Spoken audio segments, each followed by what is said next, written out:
Bom dia, meus irmãos, como é bom estarmos na casa do nosso Deus. Hoje, o primeiro dia da semana, e toda vez que eu falo essa frase, eu lembro daquele cântico infantil que a gente canta com as crianças lá na sala.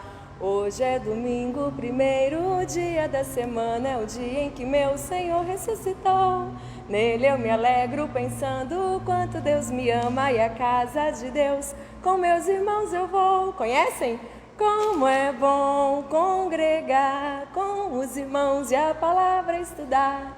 Oh, como é bom no primeiro dia da semana adorar ao Senhor na casa de oração. Só eu que conheço esse cântico, as meninas conhecem, eu podia ter cantado com a mamãe, né?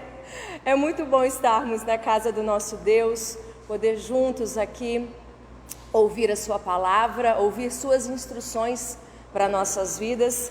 A gente lê a Bíblia em casa, meditamos na palavra de Deus, mas não é a mesma coisa do que estarmos aqui juntos, para juntos estudarmos, juntos crescermos. E eu desejo para todos nós um domingo muito feliz, muito abençoado, que aproveitemos ao máximo cada momento em que estivermos aqui juntos. A todos que estão conosco aí do outro lado, aí do celular também, sejam muito bem-vindos. Que a graça do nosso Deus seja derramada sobre a vida de todos vocês, de todos nós, que saiamos aqui edificados nesta manhã. E nós vamos iniciar a nossa escola dominical falando com o nosso Deus, agradecendo a Ele pela noite que Ele nos concedeu. Eu sei que você já fez isso, você já agradeceu, despertou, falou: Senhor, obrigada, mais um dia de vida, né? Então nós vamos orar agradecendo a Deus por mais essa manhã linda aqui em Bauru, quente, promete. Na verdade, o tempo aqui em Bauru está assim, meio, sei lá, a gente não entende. De manhã marromeno, de tarde um calor de torrar o cérebro, e à noite aí já começa a dar aquela esfriadinha, aquele vento. Então a gente consegue aí identificar várias estações do ano num dia só aqui em Bauru. Mas nós vamos falar com o nosso Deus e pedir a Ele que tenha misericórdia da nossa vida, que essa escola dominical faça diferença na minha vida e na sua vida, que nós cresçamos juntos no conhecimento e na graça do Senhor. Vamos fechar os olhos e vamos falar com o nosso Deus. Senhor, muito obrigada, meu Pai, por mais um domingo que o Senhor nos concede. Obrigada pela noite que nós tivemos. Muito obrigada, Senhor, por podermos acordar com vida, com saúde, ó Pai amado, com a disposição. Obrigada porque é muito bom poder estar aqui na Tua casa. Como diz o salmista, alegrei-me quando me disseram, vamos à casa do Senhor. E isso é uma alegria muito grande para nós, que somos os Teus filhos, podermos, ó Deus, estar aqui juntos estarmos estudando a Tua palavra, ouvindo tudo que o Senhor tem para nos dizer. Abençoe a nossa vida. Obrigada pela escola dominical, Senhor, porque ela é um veículo de bênçãos para as nossas vidas. Como o Senhor é maravilhoso. Abençoe a todos que estão conosco, participando desta escola dominical. Fala o nosso coração, ó Deus. Nós oramos no nome de Jesus. Amém. Amém. Amados, vamos cantar? Eu sei que de manhã a voz fica meio assim, pelo menos a minha, então dá sempre umas derrapadas. Mas nós vamos nos colocar em pé, cantarmos o cântico de número 38, Amigo de Deus. Não existe nada melhor do que ser amigo de Deus, do que ter a sua companhia, ter a paz no coração, viver sempre em comunhão. É o cântico de número 38, Amigo de Deus. Vamos cantar com bastante alegria, refletindo nessa letra tão linda e tão maravilhosa.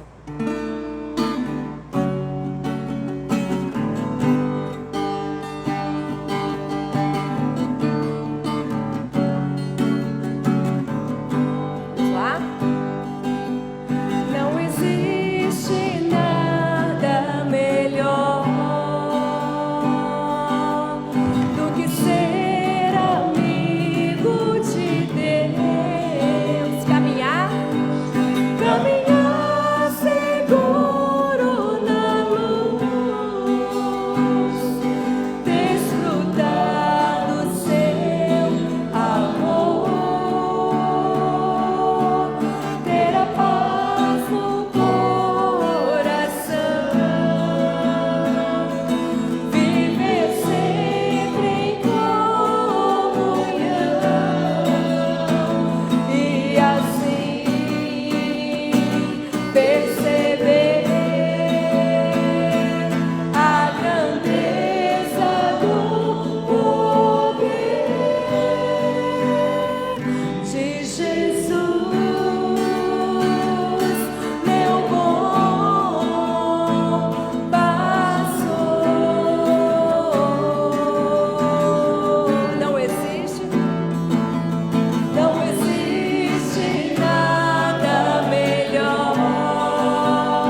ser amigo de Deus. Os irmãos podem se assentar.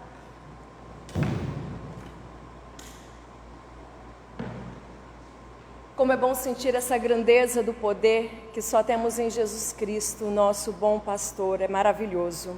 Vamos ao versículo da semana, queridos, só que nós leremos o capítulo inteiro, estão lembrados? Vamos lá. Como a escola dominical é uma escola, vou fazer como eu faço com os meus alunos na escola, que saudade! É tão ruim fazer isso só pelo vídeo. Falei para eles essa semana, falei, ai gente, é muito complicado, eu gosto de estar junto, de falar, perguntar, fulano. Então vamos lá, não vou chamar por nome, tá, tio Nilson? Pode ficar tranquilo que não vou chamar por nome, mas quem sabe uma próxima a gente pode falar, né? Tio Nilson, tá afiado aí? Eu vou ver se eu colocar o óculos assim no ponto do olho, assim, ó. Provérbios, capítulo 15. Nós faremos a leitura de todo este capítulo. Como é um capítulo maior, então nós faremos a leitura, eu lerei, ok? E aí no versículo 8, nós falaremos juntos, de preferência sem colar, tá bom? Provérbios capítulo 15 começa com um versículo muito conhecido, que a gente usa bastante, principalmente no momento que a gente está bravo, né? Aí você fala, calma fulano. E aí a gente acaba falando esse versículo, né? Ele começa dizendo assim, gente, a resposta branda desvia o furor, mas a palavra dura suscita a ira. A língua dos sábios adorna o conhecimento, mas a boca dos insensatos derrama a estultícia. Os olhos do Senhor estão em todo o lugar, contemplando os maus e os bons. A língua serena é árvore de vida, mas a perversa quebranta o espírito. O insensato despreza a instrução de seu pai, mas o que atende à repreensão consegue prudência. Na casa do justo há grande tesouro, mas na renda dos perversos há perturbação. A língua dos sábios derrama o conhecimento, mas o coração dos insensatos não procede assim. Vamos juntos? O sacrifício dos perversos é abominável ao Senhor, mas a oração dos justos é o seu contentamento. O caminho do perverso é abominação ao Senhor, mas este ama o que segue a justiça. Disciplina rigorosa há para o que deixa a vereda, e o que odeia a repreensão morrerá. O além e o abismo estão descobertos perante o Senhor, mas quanto mais o coração dos filhos dos homens. O escarnecedor não ama aquele que o repreende, nem se chegará para os sábios.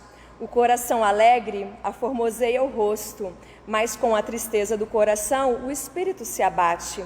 O coração sábio procura o conhecimento, mas a boca dos insensatos se apacenta de estultícia. Todos os dias do aflito são maus, mas a alegria do coração é banquete contínuo. Melhor é o pouco, havendo o temor do Senhor, do que grande tesouro onde há inquietação. Melhor é um prato de hortaliças onde há amor, do que o boi cevado e com ele o ódio. O homem iracundo suscita contendas, mas o longânimo apazigua a luta. O caminho do preguiçoso é como cercado de espinhos, mas a vereda dos retos é plana. O filho sábio alegra a seu pai, mas o homem insensato despreza a sua mãe. A estultícia é alegria para o que carece de entendimento, mas o homem sábio anda retamente. Onde não há conselho, fracassam os projetos, mas com os muitos conselheiros há bom êxito. O homem se alegra em dar resposta adequada, e a palavra, a seu tempo, quão boa é. Para o sábio há o caminho da vida, que o leva para cima, a fim de evitar o inferno embaixo. O Senhor deita por terra a casa dos soberbos, contudo, mantém a herança da viúva. Abomináveis são para o Senhor os desígnios do mal, mas as palavras bondosas lhe são aprazíveis. O que é ávido por lucro desonesto transtorna sua casa, mas o que odeia o suborno, esse viverá. O coração do justo medita o que há de responder, mas a boca dos perversos transborda a maldade. O Senhor está longe dos perversos, mas atende à oração dos justos. O olhar de amigo alegra o coração, as boas novas fortalecem até os ossos. Os ouvidos que atendem à repreensão salutar no meio dos sábios têm a sua morada. O que rejeita a disciplina menospreza sua alma, porém o que atende à repreensão adquire conhecimento. O temor do Senhor é a instrução da sabedoria, e a humildade precede a honra. Que lindo este capítulo, quanta sabedoria, quanta instrução, né? Em 33 versículos, quanta edificação para as nossas vidas, meus amados. Que nós possamos aqui juntos estarmos buscando essa sabedoria. E você vê que Salomão, ele fala para todo mundo, filhos, pais, trabalhadores, donos aí dos seus próprios negócios, né? Quando ele fala aí sobre não buscar um lucro desonesto, olha quanta instrução para as nossas vidas, palavras cheias de sabedoria para nós. Vamos falar o versículo 8 novamente? Vamos juntos? O sacrifício dos perversos é abominável ao Senhor, mas a oração dos retos é o seu contentamento. Provérbios 15, 8. Então aí são duas coisas opostas, né? Deus não quer os sacrifícios dos perversos, Ele rejeita, né? O sacrifício dos perversos é abominável ao Senhor, mas a oração dos retos é o seu contentamento. Como é bom saber que Deus se alegra com a nossa oração, né? Nós nos alegramos em ouvir a sua voz, mas Ele também se alegra ao nos ouvir também. E para a próxima semana, queridos, quem estiver conectado pode até, por favor, marcar. Nós meditaremos no Salmo muito conhecido também, um versículo fácil. Salmo 40, versículo 1. Esse dá para falar de cor, gente. Dá para falar de cor. Mas como nós estamos transmitindo, né, os cultos, as escolas dominicais e as outras reuniões, então muitas pessoas estão sendo alcançadas por este meio aí, né, de comunicação tão maravilhoso. Então, não é só função da igreja, não é só para a gente esse versículo, é para todos, inclusive para o pessoal da IPA que ainda não memorizou. Salmo 40, versículo 1. Deixa aí registrado na sua Bíblia, marque, e nós vamos falar juntos. Esperei confiantemente pelo Senhor, Ele se inclinou para mim e me ouviu quando clamei por socorro. Salmo 41. Então este é o versículo da semana, tá? Nós falaremos sobre esperar com paciência. E à noite, então, o sacrifício dos perversos é abominável ao Senhor, mas a oração dos retos é o seu contentamento. Deixo memorizado para à noite nós falarmos juntos aí esse versículo tão lindo, né, para todos nós. Deus aí se alegra quando nós falamos com Ele. Vamos nos colocar em pé e vamos entoar o hino de louvor ao nosso Deus. Jura? Gente, olha o transmimento de pensação aqui. A nossa conexão, Ângela. Não, eu tinha escolhido esse hino 26. Falei pro pastor, né? Fica esperto aí. Não foi? Olha, é a conexão. Era para ser esse mesmo, então. Ao som do piano, meus amados. Hino de número 26. Canta minha alma, então, a ti, Senhor. Grandioso és tu. Nosso Deus é grandioso. Hino de número 26. Caris, leva lá para a Luana e para o Bruno o inário que aí todo mundo, como não tem a projeção aqui de manhã, quem não tem inário, pode pegar aqui. Vamos cantar com bastante alegria ao som do piano. Hino de número 26.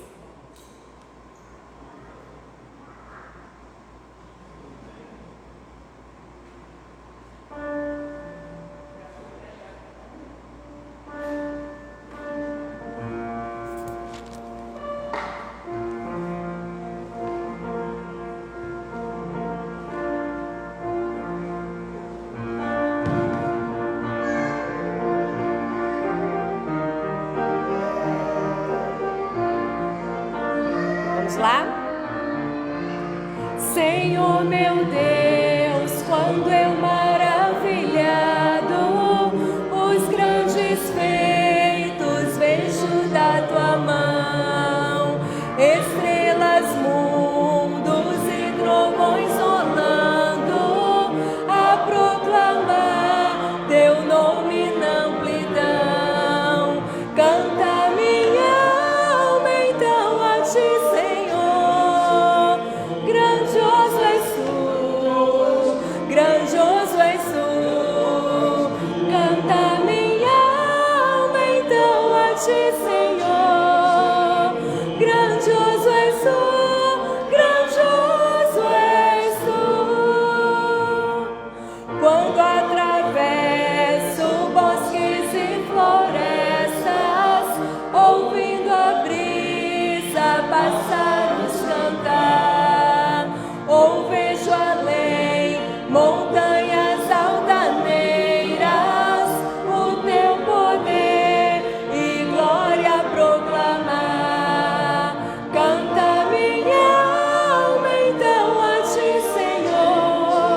grandioso és tu.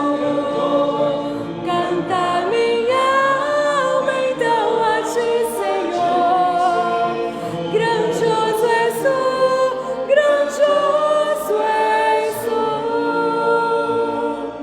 Quando percebo que na cruz maldita, por teu amor, Jesus morreu por mim e me livrou do jugo do pecado, ali vertendo sangue carmesim.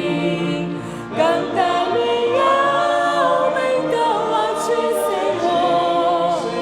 Grandioso és tu, grandioso és tu. Canta minha alma então a ti, Senhor. Grandioso és tu, grandioso és tu. Quando afinal em esplendor e glória Jesus abrir as portas da mansão, eu hei de estar de joelhos entre os santos, na mais humilde e bela adoração, e então cantar eternamente ali. Grandioso és tu, grandioso és tu, e então cantar eternamente ali. Grandioso és tu, grandioso és tu.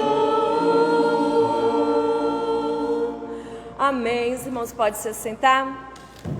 Grandioso é o nosso Deus, grande, poderoso, forte é o nosso Senhor.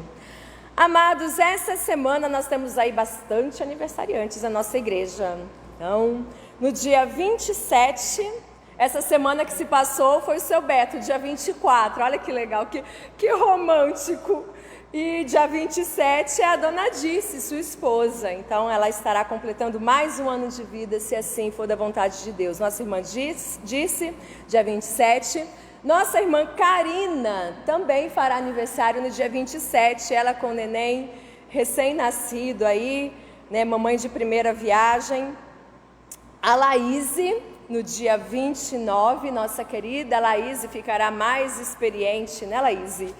Minha mãe, Luzia, completará mais uma primavera. Não vou revelar a idade, porque eu sou gente boa. E o casal Elaine e Noel no dia 31. Minha mãe é dia 30. E no dia 31, os nossos irmãos Elaine e Noel completarão aí 28 anos de vida conjugal. Bênção de Deus também para a vida deles. Então, amados, nós estaremos orando pelos aniversariantes da semana. Continue em oração pelo nosso amigo Ruberval, meu amigo Nê. Ele foi desentubado ontem e, segundo a Patrícia, a gente assim, não tem notícias, eu não olhei ainda hoje no WhatsApp, mas ele está com algumas sequelas. Um lado foi comprometido, né? Então, e provavelmente ele vai precisar fazer a fisioterapia. Muito provavelmente também ele precisará colocar a válvula, mas ainda ele precisaria acordar, então vai ter que fazer ainda, tem que esperar, aguardar, ainda está saindo líquido ainda, né, no cérebro. Então, orem por ele, né, orem pela família, que Deus aí conceda uma recuperação rápida para o Nê e que muito em breve aí logo ele esteja na ativa. Então eu vou chamar o pastor que venha orar pelos aniversariantes. Minha mãe vem aqui à frente, por favor, para nós orarmos pela senhora.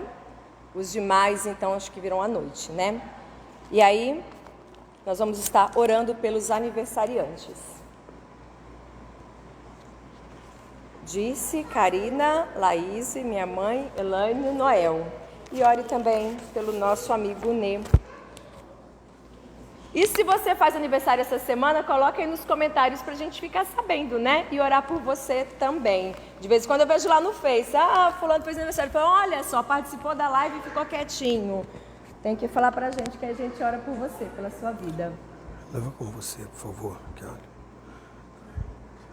Bom dia, meus irmãos.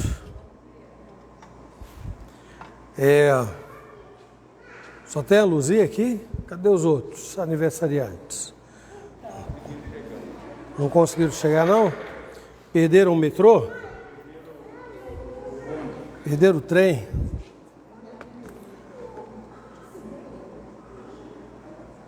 Faz parte. Dona Luzia, pode chegar mais perto.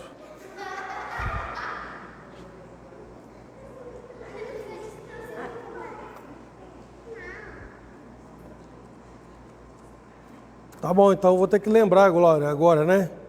Dia 25. Dia 27. A Dice e a Karine. Dia 20. No mesmo dia as duas vão fazer? No dia 27, Dice e Karina estarão fazendo aniversário. Dia 29 é a Laís e dia 31 é aniversário de casamento do... Dia 30 minha mãe Luzia e dia 31 é na hora. Tá. Dia 31 Elaine e Noel. Ok. Dia 30, aniversário da minha sogra.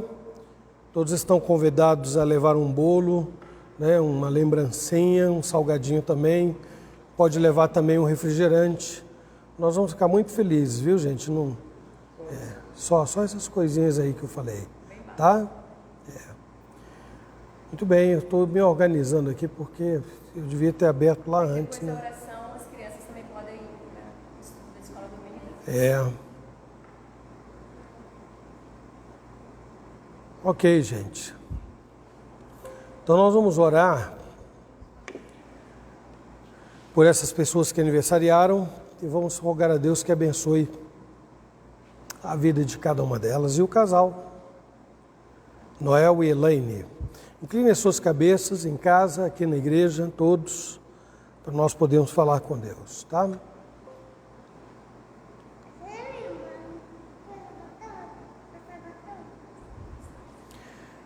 Senhor nosso Deus e amado Pai, obrigado por esta manhã ensolarada, linda, que o Senhor nos dá.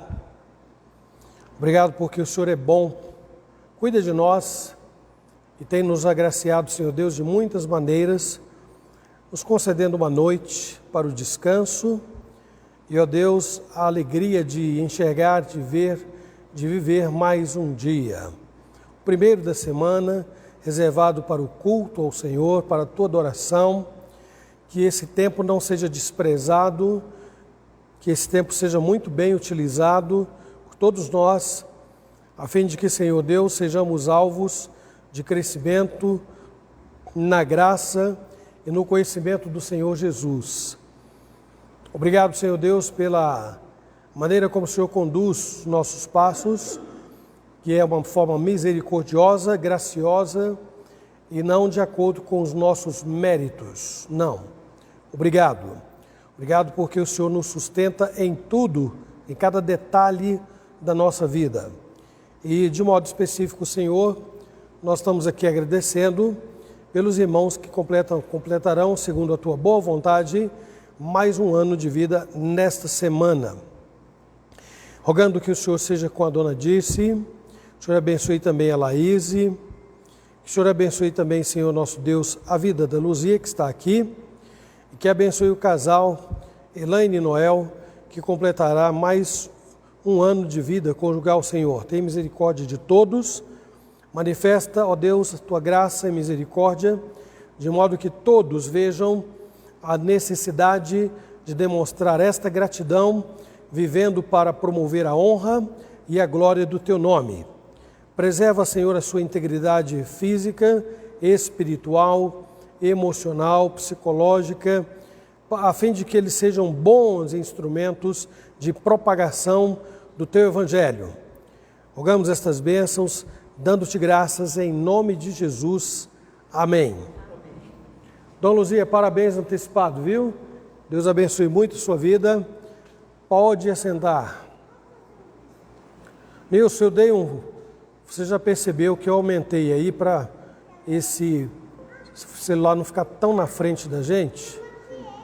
À noite, se Deus quiser, vamos fazer a mesma coisa. Porque assim dá para ver todo mundo e dá para ver também o povo que está aí. Não é? crianças, Alicia, Lulu. Amor, é você hoje? Cádiz, ok. Muito bem.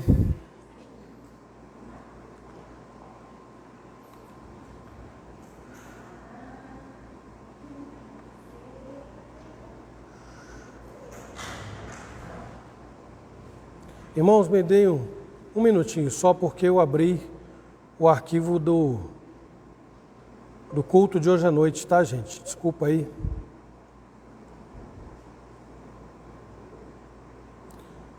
Num minuto, se Deus quiser, eu abro aqui o arquivo da escola dominical, tá bom?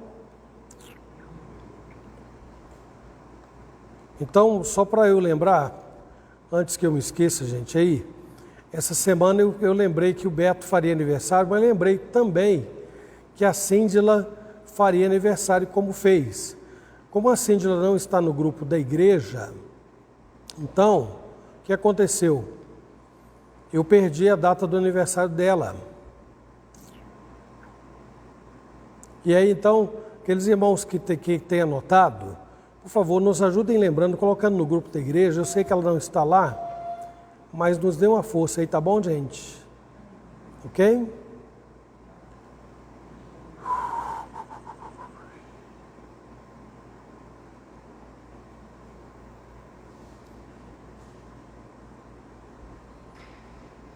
Agora sim.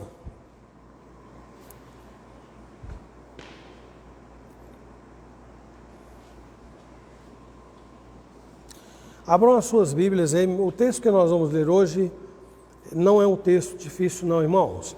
Um texto muito conhecido e é um texto pequenino, de Mateus 7, versículos 13 e 14. Então, como é um texto pequeno, eu vou convidá-los a que leiam juntos comigo, tá bom? Mateus 7, 13 e 14, por favor.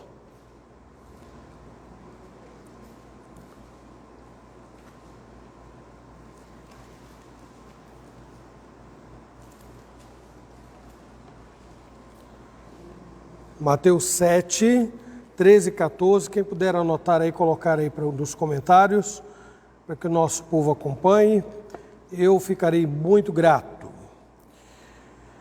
Quando estiverem prontos, é só me avisar, peguem seus microfones e me ajudem na leitura, por gentileza. Mateus 7, 13 e 14. Amor, ajuda aqui, ó, acompanhando na leitura, por gentileza. Vamos lá? Todos juntos? Entrai pela porta estreita, larga é a porta e espaçoso o caminho que conduz para a perdição, e são muitos os que entram por ela, porque estreita é a porta e apertado o caminho que conduz para a vida, e são poucos os que acertam com ela. Vamos orar mais uma vez? Feche seus olhos e concentre-se no Senhor Deus e vamos rogar a Ele iluminação e concentração, irmãos. Agora é hora de parar tudo. A gente já ocupou a cabeça com tanta coisa durante a semana. Vamos agora reservar esse momento precioso para buscar o alimento de que nós necessitamos. Vamos orar. Senhor nosso Deus e Pai, por misericórdia, inclinados de coração, de alma na Tua presença, rogamos a Tua bênção, implorando que o Senhor fale o nosso coração, que o Senhor edifique a nossa vida e ajuda-nos, Senhor Deus, a receber esta santa instrução, de um modo que nós sejamos mais fortalecidos pela ação do Teu Espírito na nossa vida. Não permita, Senhor, que a nossa mente se desvie em algum pensamento, em alguma divagação, seja ela qual for, mas que nos concentremos na Tua palavra nesta manhã. Rogamos em nome de Jesus. Amém. Meus irmãos, eu quero começar nossa introdução citando o pensamento de um comentarista. Eu tenho citado vários aqui, não é? William Hendrickson, Matthew Henry, Calvino, Martin Lloyd Jones, que é o que eu quero citar nessa manhã, dentre outros, mas eu citei os mais mencionados aqui. Então, já pensando neste versículo aí, ele diz o seguinte, atenção, a mais notável, então, a principal característica da vida para a qual Cristo nos chama é a estreiteza. Trata-se de uma vida apertada, de um caminho apertado. O Senhor exprimiu dramaticamente esse pensamento aqui no texto, né? Diante do qual nós estamos, quando disse: entrai pela porta estreita. A porta é estreita e também nos cumpre caminhar ao longo de um caminho apertado. Não é nenhum convite confortável, não é? É a mesma coisa quando Jesus diz em outra passagem, falando assim: todo aquele que quer ser meu discípulo, pegue o seu dinheirinho guardado no banco, né? Seus terrenos aí, seu patrimônio. O que Jesus diz? Todo aquele que quer ser meu discípulo, negue-se a si mesmo, tome cada dia a sua cruz e siga-me. Muito bem, isso está muito de acordo com o que nós acabamos de ler aqui em Mateus 7. Então, no primeiro momento, podem colocar aí para mim, por favor. O ponto é: o caminho da vida cristã é estreito desde o começo. O caminho da vida cristã é estreito desde o começo. Não é? Então, vamos lá. A vida cristã, meus irmãos, é representada por um caminho estreito e apertado desde os primeiros passos do seguidor de Cristo. Ela é assim desde o início. A própria porta de entrada para a vida eterna e esse caminho pelo qual nós entramos, tudo é estreito, tudo é desafiador, tudo. Então Jesus, ao contrário do que muita gente entende, confundindo a questão dos métodos de evangelização, porque Jesus diz assim: vinde a mim todos vós os que estáis cansados e sobrecarregados, e eu vos aliviarei. Não dá a impressão de que a porta é muito grande quando ele fala isso? É ou não é? Venham todos.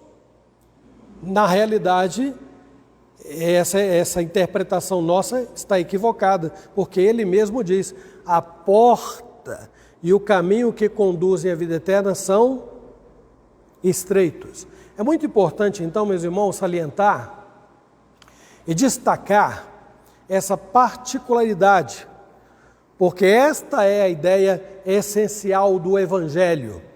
Quando a sabedoria do mundo e os hábitos dos incrédulos, daqueles que não creem em Deus, influenciam e ditam um comportamento para nós cristãos, então a porta desaparece, essa porta estreita aí desaparece e o caminho se torna largo. No domingo passado nós abordamos sobre as influências que o mundo tem exercido na vida do cristão. Acho que foi domingo passado mesmo, né? E então descaracteriza a vida da igreja, de modo que o mundo dita como é que nós devemos viver, quando na realidade a palavra de Deus é que é o nosso princípio único de regra, nosso princípio único de fé e prática. Então, nossa única regra de fé e prática. Não o mundo não.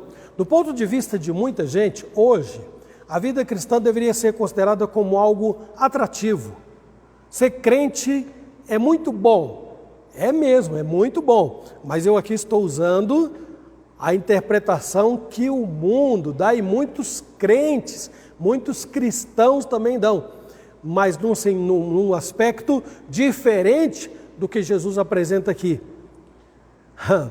Se você colocar assim, olha, pensar no estilo de vida que tiveram todos os seguidores de Cristo, a igreja primitiva e outros tantos que vieram ao longo da história, eu creio que você não trocaria a sua vida pela vida que eles tiveram. Eu também tenho dúvida se eu faria isto. O destino deles a gente sabe qual foi, porque está muito claro, a Bíblia põe de maneira muitíssimo clara, mas é muito comum que os cristãos da nossa época, isso não é de agora não, já faz um bom tempo, venham difundindo que o cristianismo promove um certo conforto. Cristo promete um monte de coisas. Bom, vamos falar sobre isso mais adiante, mas nesse momento, então convém lembrar o seguinte, que hoje a vida cristã, do ponto de vista de muita gente, parece ser algo atrativo, maravilhoso, excitante. Pensam ainda que uma pessoa pode chegar ao cristianismo sendo acompanhada por muita gente. Já viram alguém que vem para a igreja, que procura Jesus Cristo, acompanhado de toda a família? Dá a impressão de que todos vão entrar, estão todos entrando na igreja, mas a impressão que dá é que todos estão entrando no céu, naquele momento. Não funciona dessa forma, não é? Tanto é assim que o tempo se carrega de mostrar que muitos que vieram juntos para a igreja, não vieram juntos a Jesus Cristo, vieram individualmente, cada um a seu tempo, cada um no modo de Deus. Daí, meus irmãos, se deriva o conceito de uma igreja boa e forte, não porque ela é formada por multidões, mas esse é o conceito que muita gente tem tido hoje. Uma igreja boa e uma igreja forte é uma igreja que reúne multidões que mal cabem nos salões, que tem que fazer mais de um culto, mais de uma reunião, e muitas delas acabam criando atrativos, espetáculos, tornando palcos de animação para poder manter este fluxo enorme de pessoas. O que Jesus diria ao entrar nessas igrejas hoje, inclusive na nossa? De acordo com Cristo, as coisas não funcionam desta forma. Não se avalia a vida, o cristianismo, em bloco. Não se olha para as multidões e diz assim, olha em bloco, meu povo é um povo santificado, meu povo é um povo... Não, Jesus olha para cada ovelha, porque as conhece pelo nome e as avalia.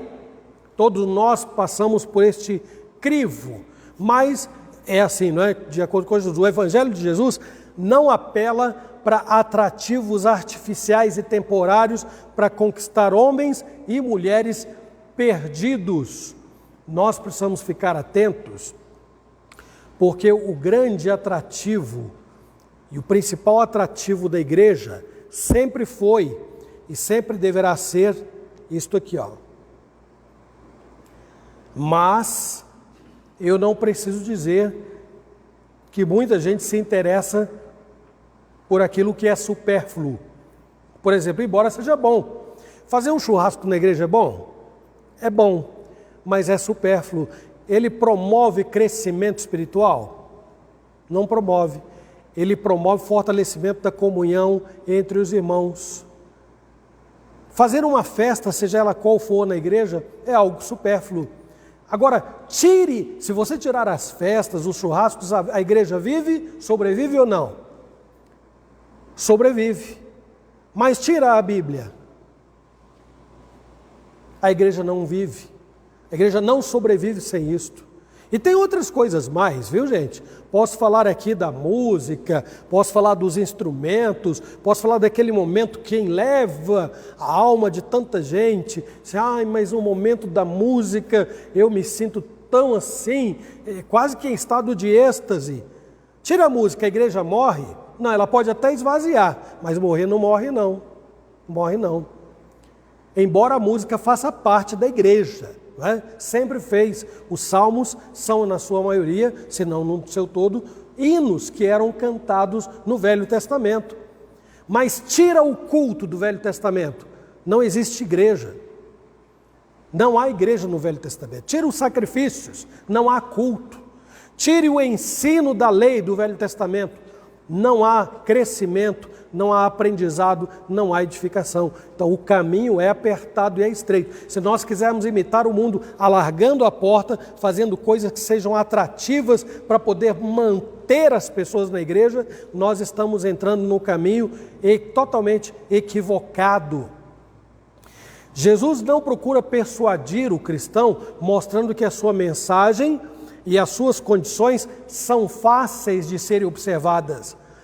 E depois, então, é aquele marketing inicial, né? Vem, gente, vai valer a pena. E depois a própria pessoa descobre, ao longo da caminhada, como é difícil permanecer no Evangelho.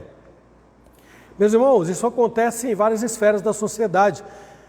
No seminário, normalmente, agora não sei, deve estar acontecendo do mesmo jeito, porque na escola secular também é assim.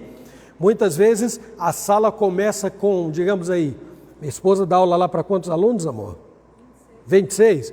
Mas muitas vezes pode começar com 40. E pelo caminho vão ficando alguns. E lá na frente termina com um número bem menor. O seminário é assim, começa com aquela turma enorme. E no meio do caminho vão ficando alguns. E os formandos no final são metade, às vezes até menos da metade dos que começaram. Quantos desistem da faculdade no meio do caminho? Quantos?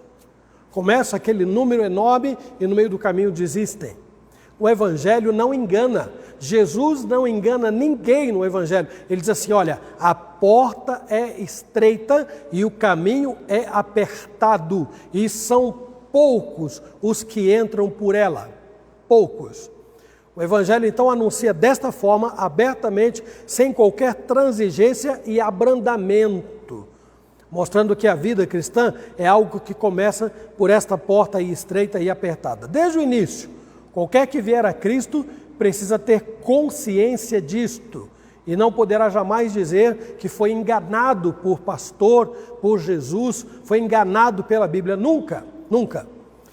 Mas esse assunto não deve ser considerado desta maneira, de um modo, como eu estou falando aqui, abrangente e subjetivo. Não basta falar de uma realidade desconhecida no âmbito da experiência pessoal. Eu tenho certeza que estes versículos que nós vemos aqui são conhecidos por todos aqui, todos vocês. Talvez nós não os conheçamos ipsis literis, mas quem é que não sabe que a porta e o caminho que levam ao céu são estreita e apertada? Quem não sabe? Quem já não falou isto? Uma coisa é falar, uma coisa é dizer eu sei, e outra coisa é já ter entrado por essa porta e estar nesse caminho estreito. Por isso eu estou dizendo, até agora eu fui bastante superficial, porque a questão é levar para o âmbito mais pessoal, experimental, quem já passou por essa porta e quem está neste caminho. Então não basta falar de uma realidade desconhecida no âmbito da experiência própria. Então eu me refiro à teoria dissociada da prática. Meus irmãos, às vezes eu digo que é tanta coisa simples e fácil de se fazer na igreja. E se nós formos avaliar a vida cristã pelo modo como alguns levam a vida em termos de igreja, então, geralmente nós vamos concluir que realmente são muito poucos os que entrarão no reino de Deus. Mas a avaliação não pode ser feita por aí. A avaliação é feita pelos frutos. Só que aí piora mais a coisa, em vez de facilitar. Eu preferiria ser avaliado pela minha frequência à igreja. De algum modo eu já estaria dentro do céu, se fosse por aí. Mas ao ser avaliado pelos frutos que eu tenho que produzir, aí a minha vida passa por um crivo muito mais severo, muito mais difícil. A peneira fica muito mais fina, não é? Também eu disse que não está em questão, então, avaliar isso no âmbito genérico, não é? Não está em questão ter problemas ou enfrentar dificuldades comuns a todos os seres humanos e afirmar assim, bem disse Jesus, que a porta é apertada e o caminho é estreito que conduz aos céus. Algumas pessoas dizem isso porque ficaram doentes, porque perderam o emprego, porque estão tendo dificuldades no relacionamento do trabalho, porque estão tendo dificuldades no relacionamento com a família. e aí diz assim, bem diz Jesus que a porta é estreita e o caminho é apertado, mas Jesus não está abordando sobre questões temporais. E outros recorrem ainda àquelas palavras de Jesus assim, no mundo tereis aflições. Mas aflições como? Quando eu agrado a Deus e sofro por isto, aí eu estou interpretando corretamente as palavras de Cristo. Mas quando eu estou tendo problemas por minha própria causa, por quem eu sou, pelo que eu faço, pelas decisões que eu tomo, não cabe este versículo. No mundo tereis aflições, tende bom ânimo. Ora, se eu mentir e vou sofrer por isto, a palavra de Jesus não cabe para mim, tem nada a ver. Se eu tomei uma decisão equivocada, errada, contrária à vontade de Deus e sofro por isso, as palavras de Jesus não têm nada a ver com isto. Se eu não levo a vida cristã a sério e trato a Deus com seriedade, as palavras de Jesus, no mundo tereis aflições, nada tem a ver com o meu sofrimento. Vou citar um exemplo simples aqui, de um meliante qualquer, que tenha sido apanhado na rua e preso por algo que ele tem, algum delito que tenha cometido. Você acha que ele poderá chegar na prisão e dizer assim, bem disse Jesus, no mundo tereis aflições? O que vocês acham? Ele não dirá isto, mas nós dizemos, embora nós não tenhamos cometido delitos nesta categoria, ou desta categoria, ou destas categorias, nós temos os nossos problemas, os nossos delitos e pecados considerados à luz de Deus. Então não cabe dizer assim, bem disse Jesus, no mundo tereis aflições. Não. Jesus está dizendo sobre aqueles que estão claramente comprometidos em viver uma vida séria no seu reino. E aí ele diz, no mundo tereis aflições, mas tende bom ânimo. A palavra de Deus, meus irmãos, é esclarecedora e mostra então os motivos por que um seguidor de Cristo representa passar por uma porta estreita e andar por um caminho apertado. Acho que a palavra representa não entrou muito bem aqui nessa frase, não. Porque um seguidor de Cristo precisa passar por uma porta. Essa palavra é ideal. Não sei porque eu pus representa aqui, não. Deixa eu aproveitar e já corrigir aqui, gente, tá? Precisa.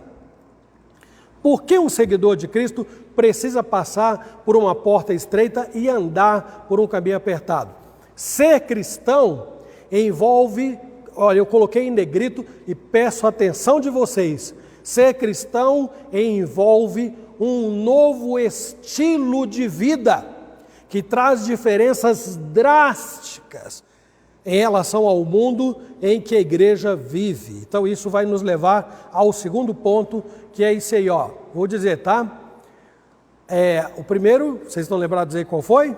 Anotaram aí para mim? Está anotado aí? O caminho, o primeiro ponto, o caminho da vida cristã é estreito desde o começo. Agora, nós vamos ver o seguinte, no segundo momento, há muitas coisas que precisam ser deixadas. Ultimamente a gente tem falado muito sobre abandonar a velha vida, abandonar, Domingo passado foi isso, não foi? Nós enfatizamos no culto. A primeira coisa que nós precisamos deixar para trás é aquilo que se denomina mundanismo. Mundanismo é a qualificação de tudo aquilo que procede do mundo, não é? Deixamos para trás as multidões e a maneira de viver do mundo. São duas coisas diferentes, hein, gente? O cristão deixa para trás tanto as multidões quanto a maneira dessas multidões viverem. Cristo disse, larga é a porta e espaçoso o caminho que conduz para a perdição. Prestem atenção. E são muitos os que entram por ela, porque estreita é a porta, esse é o texto que nós lemos, e apertado o caminho que conduz para a vida eterna, e são poucos os que acertam com ela. Também vou aproveitar e abrir aqui um parênteses para dizer que não é justo quando nós somos pressionados, e aí não é só pastor não, né? Os presbíteros são pressionados, a liderança de igreja pressionada. Por que a nossa igreja não cresce? O que há de errado com a nossa igreja? O que as pessoas estão querendo ao fazer uma pergunta dessa natureza? Aumentar o número de pessoas na igreja? E só isto? Porque esta é uma forma de crescimento. Uma pessoa pode crescer fisicamente, ok? Esse Google é um caso muito sério. Então vamos em frente, não é? Eu vou evitar fazer pergunta, porque senão o Google tenta responder. Não é? Então vou repetir de novo, né? Por que algumas pessoas pressionam? Aí não precisa encerrar a live, viu? É só continuar, tá bom? Ok? Muito obrigado. Nosso cameraman está atento aqui para eu ficar mais tranquilo, né? Meus irmãos, quando nós somos pressionados por uma questão pragmática, então nós vamos sentar e refletir. Claro que temos que refletir. Porque se uma igreja está amarrada no quesito crescimento, então é preciso avaliar. Está tudo bem? Estamos pregando a palavra adequadamente? Estamos vivendo a palavra de Deus corretamente? Os cultos que estamos prestando a Deus obedecem aos critérios bíblicos? Então, vamos esperar que Deus acrescente os que hão de ser salvos. Ponto. Simples assim. Agora, se nós estamos com vários problemas de relacionamento na igreja, a comunhão está prejudicada, se os nossos cristãos, se os nossos crentes não estão tendo compromisso com a vida cristã, com a fé, eles estão servindo de exemplo para outros que chegam. Então nós podemos estar enfermos e criando crentes enfermos para a igreja. Isso é muito sério. Nós que já estamos na igreja, precisamos ter muita saúde para servirmos de modelo para os outros que estão vindo, em todos os sentidos. E nesse caso, a responsabilidade não recai sobre um conselho de igreja, mas recai sobre cada membro de igreja. Até porque não somos nós que fazemos a igreja crescer. Quem promove esse crescimento, em última análise, é Deus mesmo, porque Ele é que converte os corações. Ele é que muda a vida das pessoas. Não é? É preciso começar tomando conhecimento deste fato, meus irmãos, em termos de porta estreita e caminho apertado, desde a ocasião em que alguém chega para mim e fala do Evangelho. Porque isso nos faz pessoas excepcionais e incomuns. Alguém chega para mim e diz assim, você precisa de Jesus Cristo, você precisa de uma nova vida. Não estou dizendo que vai ser fácil, mas você precisa, porque não há um modo de viver melhor a não ser tendo Cristo como seu alvo, tendo a vida cristã como seu princípio, tendo a palavra de Deus como lâmpada para os seus pés e luz para os seus caminhos. Então, o cristão é alguém que inicia a sua carreira rompendo imediatamente com o mundo. Isso precisa ser dito para aqueles que estão sendo evangelizados. Você quer seguir a Jesus? Então, abra o seu entendimento e apreenda, assimile o seguinte: você precisa romper com o mundo, você precisa romper com as multidões, você precisa romper com a vasta maioria das pessoas. Não é fazer inimigos, é romper aquelas relações próximas, íntimas, que levam uma influência devastadora na vida de alguém. Não de uma vez só, mas gradativamente. É inevitável, meus irmãos, e é importante que todo que decidiu seguir a Cristo saiba desta verdade.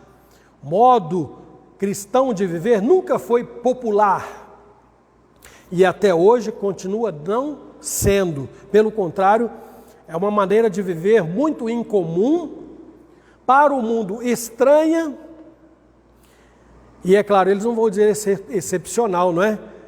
Mas que eles vão dizer diferente, vão dizer. Bom que seja, porque se o mundo olha para nós e não tem condições de chegar a essa conclusão, então nós podemos ter perdido a capacidade de influenciar, iluminando e salgando, impedindo de sermos contaminados com as coisas que promovem a decadência do mundo, da sociedade. Então, não é sem motivo que Jesus afirma que são poucos os que entram por esta porta.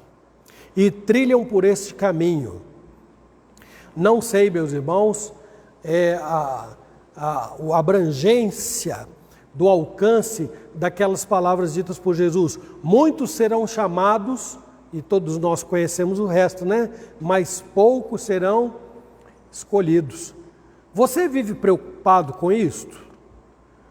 Se isto causa alguma inquietação, então alguma coisa está desajustada, pode estar desajustada, pode ser só um problema de cabeça mesmo, a pessoa não entendeu muito bem, que ninguém entra no céu por mérito, mas pode ser um fato. Alguém não está levando uma vida tão alinhada com Cristo que leva a pensar assim, Jesus diz, muitos serão chamados. Bom, eu fui chamado, eu estou no meio da igreja, mas Jesus diz, poucos serão escolhidos. E agora, será que eu estou no meio dos poucos? Esta segunda pergunta não cabe.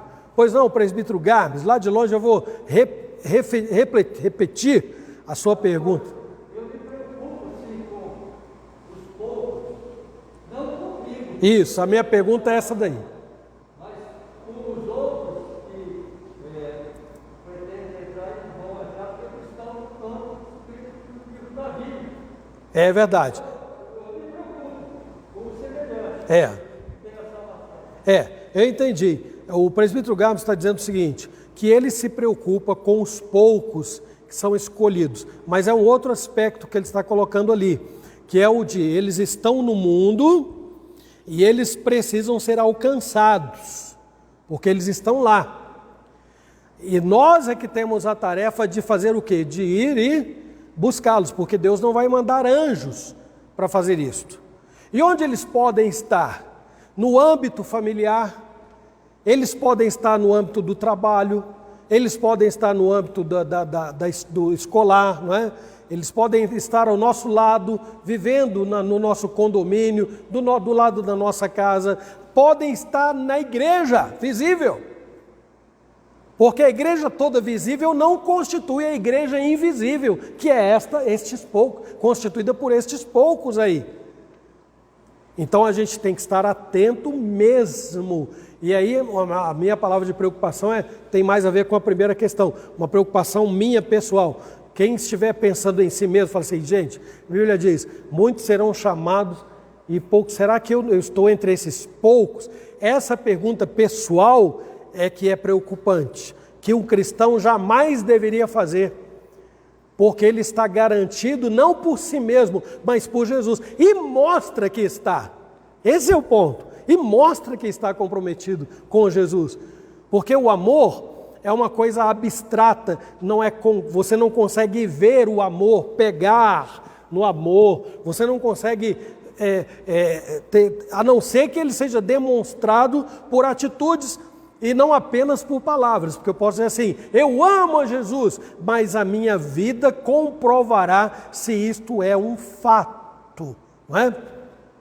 Então, o cristão impulsionado pelo poder vivificador do Espírito Santo, afasta-se da multidão que está neste caminho largo e dirige-se na direção da porta estreita e apertada sozinho, não leva ninguém com ele, é ele e Deus, porque ele aprendeu que o estilo de vida do mundo que ele amava antes precisa ser deixado, mesmo que isto represente continuar a caminhada sozinho. E esse sozinho aqui tem a ver com a companhia de homens, é óbvio que ele nunca estará só, porque Deus nunca o abandonará. Ninguém pode levar, meus irmãos, consigo as multidões pelo caminho da vida cristã. Como seria lindo eu poder juntar a minha esposa, minhas filhas e levar a sogra também, não é? No caminho da salvação e falar, vamos gente, vamos junto, estamos cada vez mais perto do céu. Não, a única parte que me cabe é instruir. E cada uma delas busca numa proporção diferente.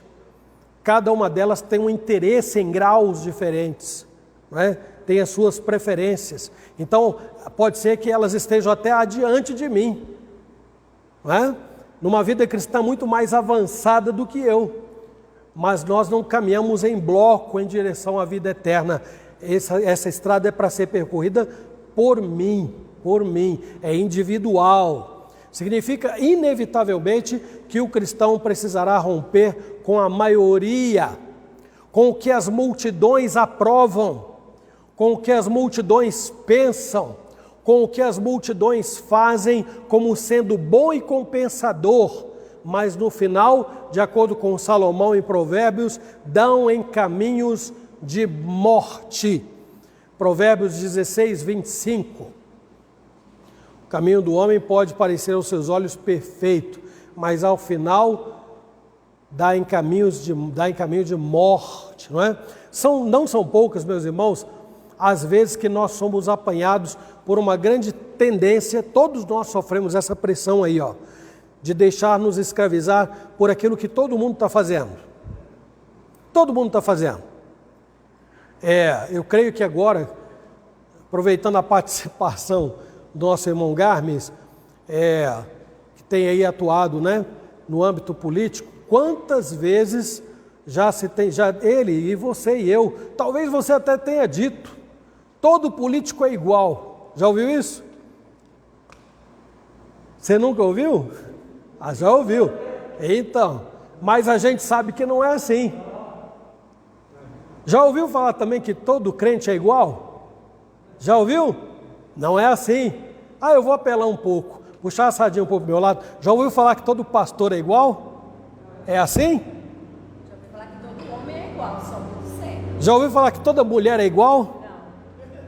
Não. Isso eu não ouvi, não. Homens. Já ouviu falar que todo homem é igual? Bom, seja de homem ou de mulher, seja de pastor, de crente, de político, seja quem for, ninguém é igual. Ninguém é igual.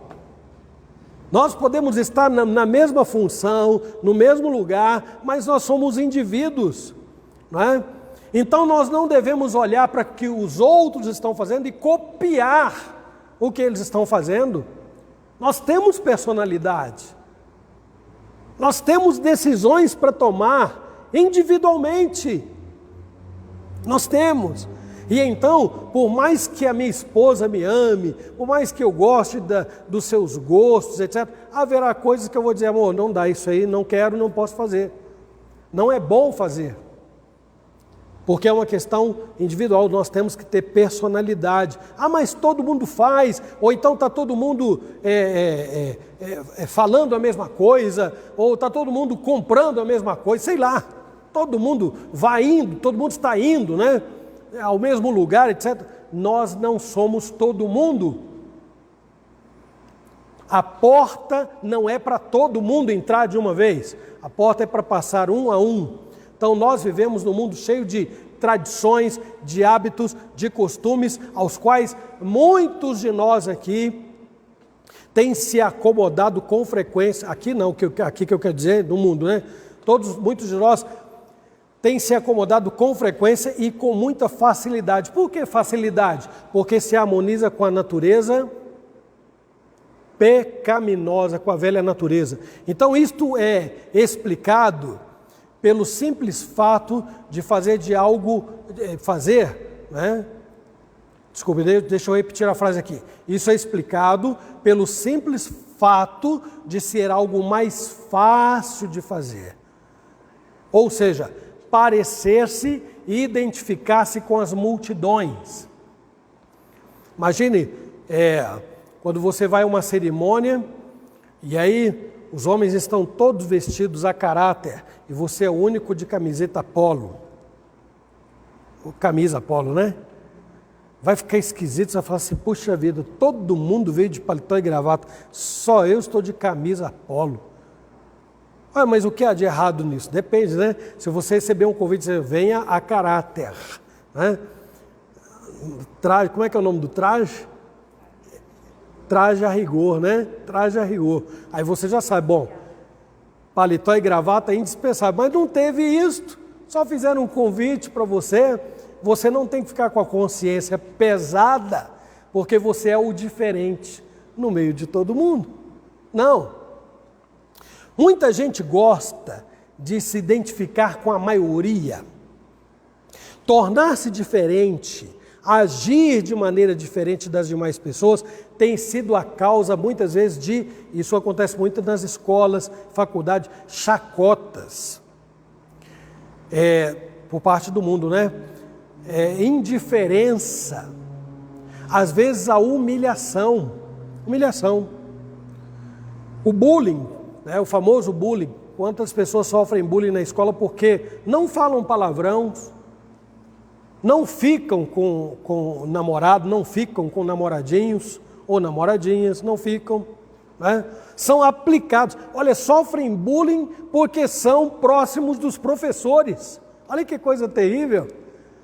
Porque está fazendo o que é certo, então sofre pressão.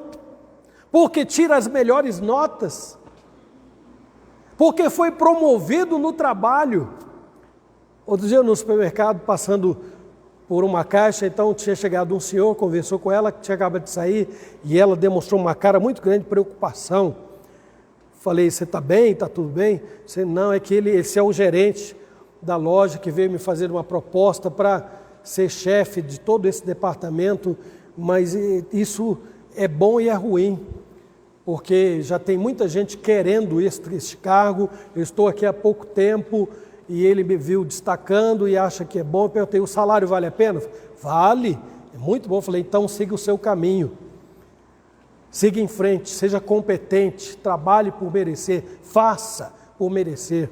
Amigos, nós vamos ter gratuitamente. Não se destaque por querer estar no nível que nós chamamos de medíocre. Não é no sentido pejorativo, não, hein? Medíocre por estar na média. Tente ser mais, sempre melhor. E outros vão olhar com olhar de inveja. Vão olhar, infelizmente, com aquele olhar competitivo. Mas não porque tem a mesma competência, a mesma habilidade, o mesmo talento, vão fazer isto por causa da velha e terrível natureza, não é? Mas, meus irmãos, nenhum de nós gostaria de experimentar esta situação do dia a dia, ser o diferente. O Nilson está lá, mas não vamos chamar o Nilson não, porque o Nilson é diferente. Isso tem uma cabeça lá, outra. Não vamos procurar lá o Gabs, não, porque o Gabs tem uma cabeça diferente, e tem umas ideias lá, não vamos chamar lá o Gabriel, não, porque o Gabriel é meio chato, você sabe que o Gabriel é crente? É mesmo? O Gabriel, não vai dar, chama não. Então já começam aí as discriminações, e o próprio mundo se encarrega de excluir. Meus irmãos, quando o mundo escancara os braços, e nos recebe com um sorriso largo, né? E nos abraça, nós não deveríamos ficar felizes e agradecidos, não. Nós deveríamos parar e pensar assim, por que ele está fazendo isso? Por que o mundo que está no caminho largo está me recebendo com tanta alegria? Por que será? Eu creio que nós deveríamos fazer esse tipo de pergunta, se é o que está acontecendo com alguns de nós. Vamos para o terceiro e último ponto. Um caminho excelente para pessoas excelentes. O salmista diz, lá no capítulo 128, versículo 1, um texto muito conhecido, né? Bem-aventurado, dá para falar de cor esse texto aí, não dá? Bem-aventurado o homem que teme ao Senhor e anda nos seus caminhos. Salmo 128, 1. E tem ainda o Salmo 18:30, que já não é muito mais conhecido, mas também é conhecido. Não tanto quanto o 128. O caminho, Davi falando, o caminho de Deus é perfeito. A palavra do Senhor é provada, Ele é escudo para todos os que nele se refugiam. Gente, andar pelo caminho estreito e entrar pela porta estreita e andar pelo caminho estreito, é andar pelo caminho perfeito. Logo, é ser uma pessoa excelente, como nós dissemos atrás, excepcional, que se distingue da maioria das multidões. Então, uma das coisas mais admiráveis com que muitas pessoas precisam assimilar, na verdade, é que quando elas são transformadas pelo poder de Deus, isso a transforma automaticamente, isso faz com que elas sejam incomuns e excepcionais. Presta atenção nisso. Deus não te tirou das multidões? Por que Ele fez isso?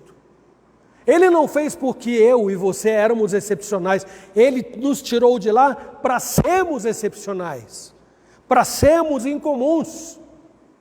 Anteriormente, essas pessoas que estavam nas multidões estavam perdidas, né?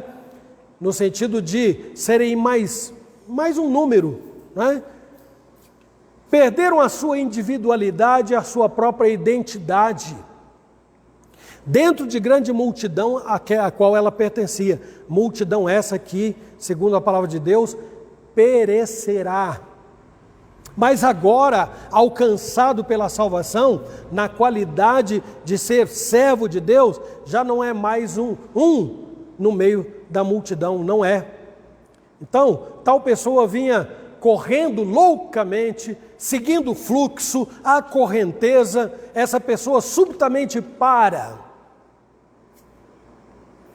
Esse é o primeiro passo, né, dado por aquele que se tornou cristão. Isso pode até representar muitas vezes, como eu disse antes, ficar sozinho e isolado do resto.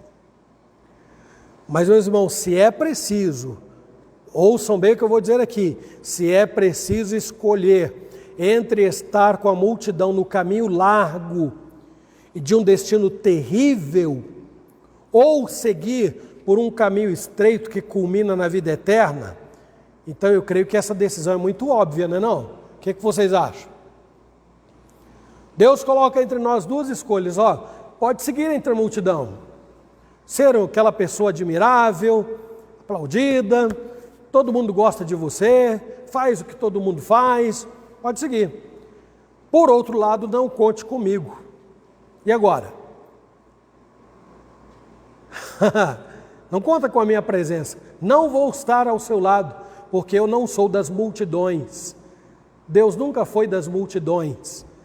Ele foi dos poucos, do pequenino rebanho, da porta estreita e do caminho apertado. Então, a pessoa quer ir? Vá entre as multidões. Mas não conte com a presença de Deus e a sua ajuda lá não. Todo cristão tem a consciência do fato de que se a sua alma, se o seu destino eterno tiverem de estar em segurança, ele não somente deve parar por alguns momentos, no meio da correria desenfreada das multidões, mas também precisa se separar delas. Não adianta parar enquanto pensa e fica na dúvida e não sai dali.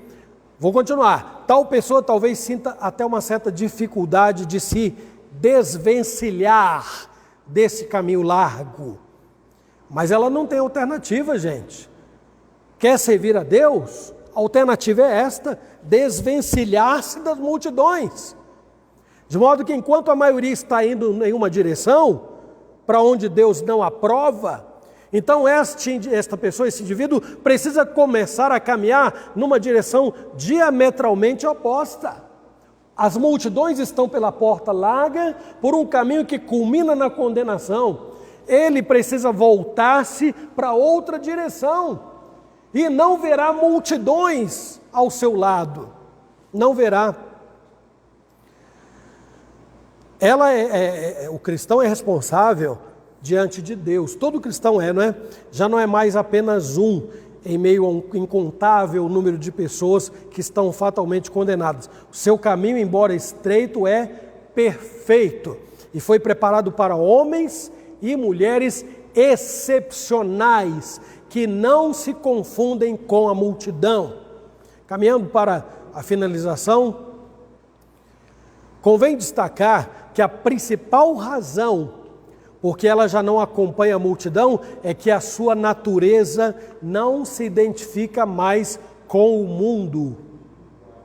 Eu citei exemplo aqui há pouco tempo, né? Tem umas pessoas aí desequilibradas que vivem em cemitério. Já viu casos assim? Já viu noticiários assim? Por que eu disse desequilibrado? Porque uma pessoa normal, não estou falando de uma pessoa que construiu uma casa para cuidar do cemitério, não é isso não. Não é pessoa que vai lá e arma a sua barraca do lado da sepultura de alguém, né? E às vezes nem arma a barraca, já entra, porque já está tudo prontinho. Tem aí umas sepulturas aí que são casas tão lindas que dá para abrir e colocar um fogão, cozinhar lá dentro, né? Se deixar, né, algumas pessoas fazem isso, mas isso mostra um desequilíbrio, né? Imagina, você moraria lá?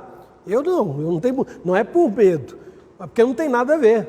Aí você vai dar o seu endereço para o correio, né? Cemitério da Saudade, cemitério Parque dos Ipês. O nome é lindo, mas aí quando o carteiro chega, que é o Parque dos Ipês, mas fulano mora aqui, e é um cemitério, né? Não é coisa de gente que tem a cabeça no lugar.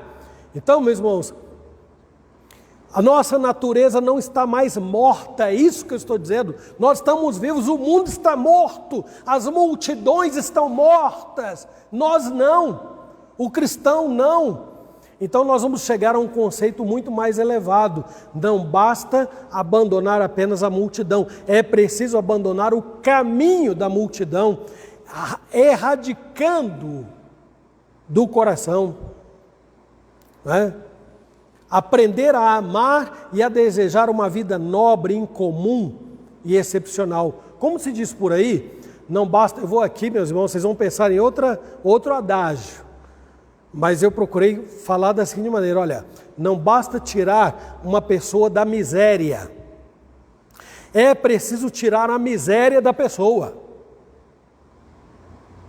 Isso ficou claro, gente? Tem outro adágio, disse de outra maneira: não basta tirar uma pessoa da miséria, é preciso tirar a miséria do coração desta pessoa. É possível deixar a companhia das pessoas e das multidões, mas o espírito mundano continua ativo, a velha natureza continua lá, com a sua vontade, a pleno vapor. O mundanismo pode continuar no coração. Há pessoas que abandonam um determinado grupo de pessoas, se integram à igreja e, no entanto, continuam manifestando a atitude do mundanismo, quem sabe de forma ainda mais evidente. E aí traz graves prejuízos para ela própria e traz também para os que a cercam. Isso é lamentável, não poderia jamais ser assim. Então, em última análise, antes que o presbítero Nilson toque a campainha, porque eu tenho quase 10 minutos, né? Eu nem tomei.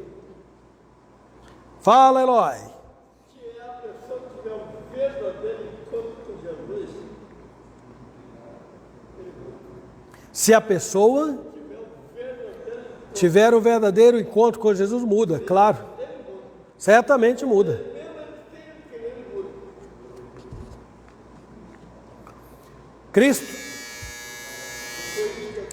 Cristo não tira em primeiro plano o homem da miséria. Ele tira do coração do homem o seu estado de miséria, do seu coração. Isso é o que ele faz.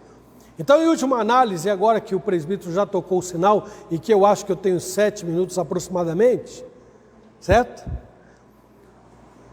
Todo cristão precisa deixar fora, atenção, meus irmãos, olha, todo cristão precisa deixar fora da porta de entrada, a porta que ele entrou, as coisas que agradam ao mundo e que estavam alojadas no seu coração. Esta é uma clara realidade ensinada por Jesus. Nós não podemos evitar isto. Cristo ensinou que se realmente somos o seu povo, se vivemos no seu reino, então nós temos que deixar de fora tudo quanto for depravado, né? Tudo quanto estiver corrupto, tudo quanto for corruptível, tudo quanto for instintivo, tudo quanto for mundano, aquelas coisas decaídas da velha natureza, ou da natureza que o mundo tanto aprecia. Essas coisas não passam pela porta estreita. Então, quando nós falamos de deixar um monte de coisas, e alguém pensa assim, mas todo mundo faz isso, Tem muito crente que faz isso, que fala isso, etc. Então ele está amarrado na porta, não conseguiu atravessar, porque tem que abandonar. Tem algumas coisas que tem que abandonar já, imediatamente. E ao longo do percurso vai fazendo morrer, não é? Esse tipo de bagagem mundana não pode ser admitido no caminho cristão. Então, concluindo, Jesus é muito claro em advertir-nos contra o perigo de imaginarmos uma salvação fácil, contra a nossa tendência de dizermos aos outros: venham a Jesus e tudo vai ficar bem com vocês. O Evangelho nos diz desde o começo que isso é algo muito difícil, muito difícil. Se quisermos seguir o caminho cristão, todos nós precisaremos compreender que a vida que Cristo nos está propondo não é algo que todo mundo faz ou vive, não é. Não é para as multidões. Ela não começa com uma porta larga. Pelo contrário, a vida cristã começa com uma porta estreita e a proposta é que o caminho será desafiador e difícil. Portanto, meus irmãos, tenhamos consciência que se afirmamos ser salvos por meio do Evangelho, então está claro que é necessário romper com o mundo de maneira radical e definitiva, levando uma vida inteiramente diferente da grande maioria. Peço a Deus que nos ajude, meus irmãos, que Ele tenha misericórdia de nós, para que nós saibamos seguir esta orientação que Jesus nos dá: entrai pela porta estreita, ou então esforçai-vos por entrar pela porta estreita. Que Deus nos abençoe e nos ajude. Amém. Vamos orar, meus irmãos? Hoje terminei um pouco antes do horário, viu aí, ó. 4 minutinhos, que bom, né? Almoçar mais cedo.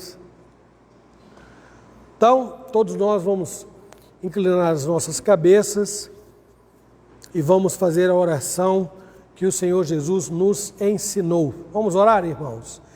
Pai nosso que estais nos céus, santificado seja o teu nome, venha o teu reino, seja feita a tua vontade, assim na terra como nos céus. O pão nosso de cada dia nos dai hoje. Perdoa as nossas dívidas, assim como nós perdoamos os nossos devedores. Não nos deixes cair em tentação, mas livra-nos do mal, pois teu é o reino, poder e a glória para sempre. Amém. Amém. Podem sentar, irmãos. Eu quero rapidamente dizer para todos, interessa para todo mundo, né, os que estão aqui, os que estão aí conectados. Dia 31 é o dia da reforma protestante, né? É o domingo que vem. Não, é domingo que vem, não é? Hoje é 24? 25? Vai dar domingo que vem, dia 31? Sim. 25 com 7 é 32. Não, mas na verdade tem uma programação, na verdade, para o sábado. Ah, é sábado é dia 31, né? Domingo eu acho que vai ser dia 1º. Dia 31 é sábado. É isso mesmo. Mas tudo bem, tudo bem. O que eu quero dizer é o seguinte: dia 31 comemora-se a reforma protestante. Nós não falamos sobre a reforma este mês.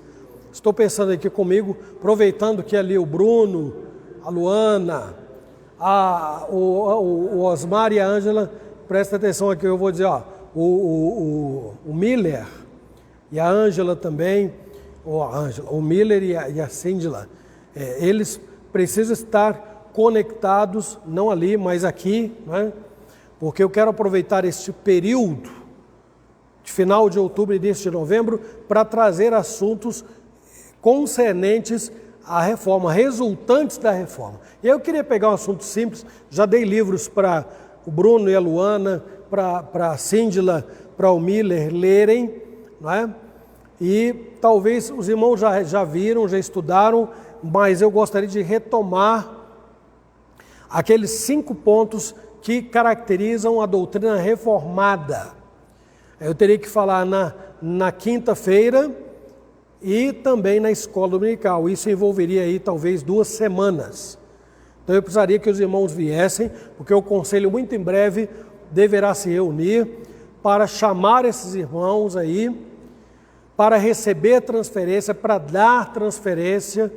O conselho vai precisar reunir no mês que vem, já para trabalhar, pensar em trabalhar as nomeações para 2021. Nosso conselho tem bastante trabalho entre novembro e dezembro, mas vocês têm que estar preparados para isso, viu, gente? Então, depois passa um recadinho lá para a Síndila, para o Miller também. Hoje à noite eu devo repetir este anúncio para que os irmãos que estão aí conectados e desejam ser membros da igreja, aproveitem, porque isso é assunto da classe dos catecúmenos, ok? Que Deus nos abençoe, nos conceda um domingo feliz, um almoço maravilhoso e à noite, às 7 horas, nós nos encontraremos aqui, se Deus quiser. Até breve.